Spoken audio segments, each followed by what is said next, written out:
Ken Carson has had a year to remember, with the release of AGC receiving acclaim and even being hailed as a classic and album of the year, including by yours truly.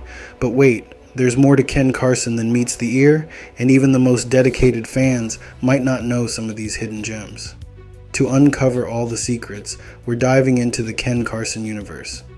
The most important thing, you'll find the well-known stuff, the hits, and the classics.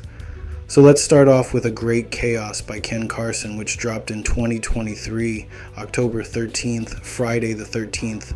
The project is set to sell 45K first week sales, with break tracks like Singapore, Jennifer's Body, and Vampire Hours, and many more.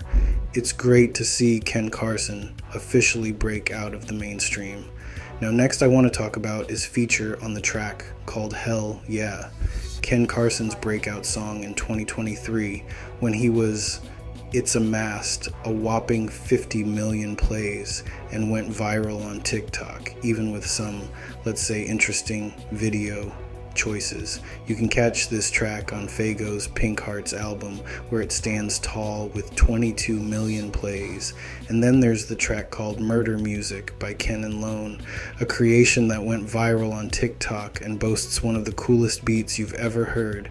Now onto Opium, the label Ken signed to, alongside Destroy Lonely. It's run by none other than Playboy Carti himself, and they're known for a distinctive fashion style. In particular, Ken's best friend Destroy Lonely, and he often collaborate and even perform at each other's shows. Rumor has it they might have a collab tape in the works called Opium Twins early in Ken's career. He dropped an EP in 2020 called Boy Barbie Simple, but significant. But let's get to the meaty stuff. Ever heard of Homicide Gang?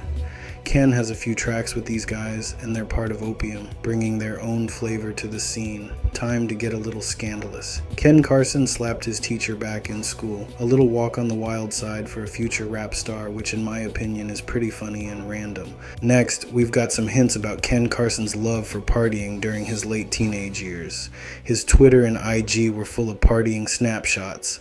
Those must have been the good old days, right? Now, brace yourself for some more crazy facts are a little more obscure. A snippet from an IG live session where Ken teased a good song that got his fans riled up, and those fake Rick Owens shoes that every free-spirited kid at a Cardi concert seems to wear.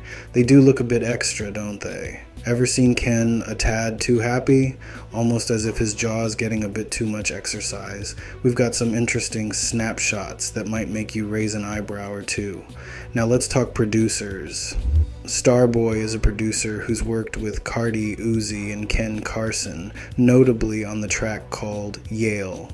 On the same wavelength, we've got another producer, Lil88, who teamed up with Ken early in his career and played a pivotal role in his musical journey. Let's not forget Ken's altercation with a fan at a Cardi concert in his early career. He got kicked out but managed to get back in thanks to Cardi's memory. This is one of those stories that adds flavor to his history. You might have heard the term opium attire. It's basically a collection of outlandish fashion choices by the Opium Squad, and it's as eccentric as you can imagine. Some early EPs and albums that played a significant role in Ken's career, like Project X. We also have the producers from 808 Mafia, who played a massive role in Ken's career, putting him in rooms with the likes of Young Thug and Cardi.